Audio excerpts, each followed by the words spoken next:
Good morning, Jenna. Good morning, bro. Proudly wearing your Virginia colors? Yeah, big win over Miami last week. See if the guys can double up and follow that up with another big win. Have you been wearing that suit every day since? No, I haven't. Okay.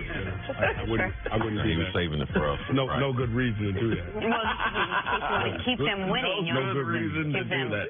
Touche, sir. Juju. Patriots taking on the Bears on Sunday. Tom Brady versus a guy looking to make Tom Brady look bad, Khalil Mack. The Pats are riding a 3-game win streak, but have yet to win on the road this season. And at last check, this game was on the road.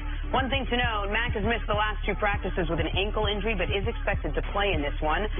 So, Candy, how does the Patriots offense match up with this Bears defense on Sunday? Well, I think the Patriots offense, as constituted, matches up against any defense well. When you look at the weapons that Tom Brady now has, Julian Edelman and Josh Gordon to go along with Rob Gronkowski and all the other guys that he got in the backfield with Sony Michel and James White. I mean, this is a special offense, and that's why it took a little bit off for this offense to start to click, because you were missing some of those elements earlier in the season with the suspension, and then, they didn't have anybody outside the numbers as a receiving threat other than Gronkowski. So it took a while for this offense to kind of pick up the pace. But what you've seen, what they've done in the last 3 weeks, being able to score 38 points in consecutive weeks, going up against the Miami Dolphins and the Indianapolis Colts, and then following that up with a 43-point performance last Sunday night against the Chiefs. I mean, this is a special offense. Now, they haven't seen anything like this defense this season other than the Jacksonville Jaguars. So I think this is another one of those tests going up against a really talented group. But I feel confident in Tom Brady and those guys that they have in those Patriot uniforms going into Soldier Field. Yeah, I think this is where we start to see, even though they've had the productivity and typically how they like to do things, they want to kill you by 1,000 paper cuts. Either throwing the ball to the flat. Sony Michel running the ball is a different version of this New England team that we haven't seen consistently the last couple years. They like moving the ball through the air, but I just believe now the explosive plays are going to start to come back. Josh Gordon's been there long enough. You could see in last week's game that was the most snaps that he had played combined. You could see he played over 60 snaps in the game. So to me, they're telling me he's more comfortable in the offense. They're more comfortable having him on the field. And going against this secondary, I look for Josh and Gronk to have big games. So I'm looking for the explosion in the passing game for them to rely on that. Now, they say, well, you're going to hold the football? Yeah, I believe they're going to have time. The ankle injury to Khalil Mack, he suffered it early in that Miami game. After that ankle injury, he has not practiced this week. He was not effective in that game. Now, he's a little undersized. He relies a lot on his speed and power. Now, you have an ankle injury. The field in Soldier Field is never a great surface. So I believe it's more of a mudding, thick surface. You understand what I'm talking about? That kind of Kentucky bluegrass, not that Bermuda. It's a slow track. Yeah, it's a very, very slow track there in Green Bay. So in Chicago. Yeah, I know. Oh, both of Green Bay. Yeah, I know you don't travel around the league. Just give you the league-wide grass report. All right, the grass in that part of the country doesn't grow quite the same way as it does more down south. So I just believe it will affect him. I believe he will be neutralized, and the Smith, the rookie linebacker, watch him take advantage of his overall aggressiveness and him being a rookie. Listen, if the Patriots don't turn the ball over, they should be able to win this game rather handily. That has been the key to the Bears defense. They had an early bye, so they've only played 5 games instead of the 6 most teams have played. They have forced 14 turnovers in those 5 games. So they're forcing almost 3 turnovers a game. 9 forced fumbles. So I know Khalil Mack's been a big part of that. He had a forced fumble for 4 games of the year. But that means they've got 5 forced fumbles from players other than Khalil Mack. They've forced 10 interceptions of opposing quarterbacks. And quietly, Brady is turning the ball over more this year than he typically does. He's thrown 6 interceptions. We saw the strip sack that happened in the Kansas City game. So you actually can win the turnover battle against New England. That's something I think they absolutely have to do. Mitch Trubisky was one of the few bright spots from the game this past weekend against Miami. He actually played well. It's one of the reasons why it was so odd to see Matt Nagy get so conservative in overtime when they had a chance to win that game. But this is a critical game for Chicago. Chicago knows they should be 4-1. New England, on the other hand, knows right now they can keep the pressure on Kansas City.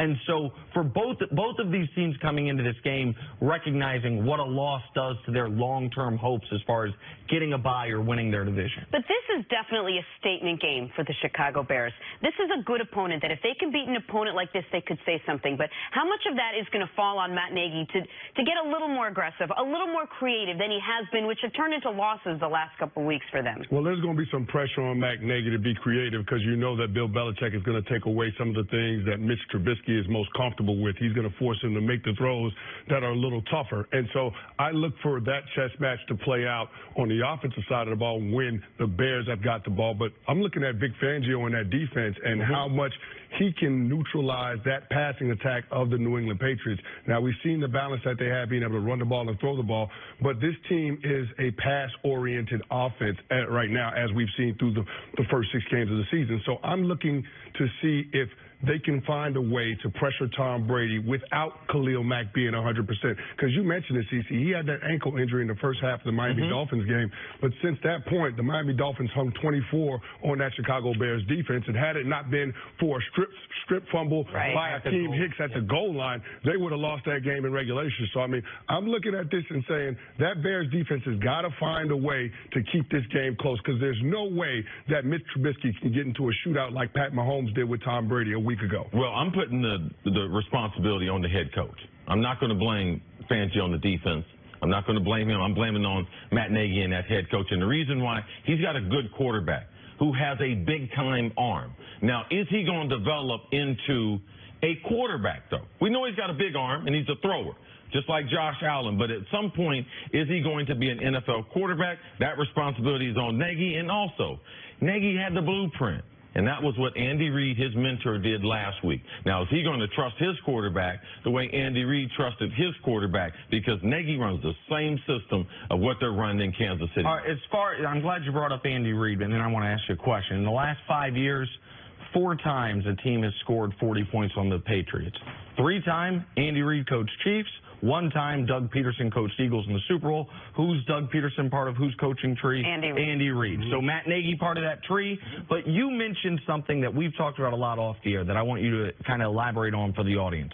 The difference between being a guy that can throw the ball really well and a quarterback. Like that, because that you said it there, but you glossed over it.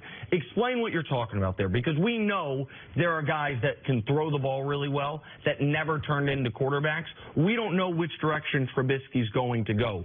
So explain what you're talking about. Yes, and at some point you have to take that skill level and to be able to appropriate it to the game. And you want their skill level that you can start to actually see it, as you can start to see with Baker Mayfield. He is not just a thrower of the football. He's a quarterback, and it goes into how you're going to be a leader, how you're going to throw certain passes, and you can see it. Like ultimately, it's like the combine. Do you take that athlete and put him into the system in the NFL and they can ultimately play? Whatever position they are they able to transfer that skill? And that's what we want to see with these quarterbacks. Ultimately, I want a quarterback. I don't want a guy who can just throw the football. I want a guy who's a born leader, a guy who can take a hit, a guy who can adjust his throws, and a guy who can play in multiple systems. That's what I mean when I'm talking about quarterbacking compared to just being a thrower of the football. Nate Peterman. Stick around. He's neither. None of Coming up, did the Broncos no matter what save you guys the say season? about me, my Lord Jesus Christ, with a dominant win over the Cardinals he last will night. not leave me nor forsake. How can I? Okay, first things first. This morning. Yeah. I thought you'd like God then bless the program. We in year 2. Bless. Bless the Lord. Moses.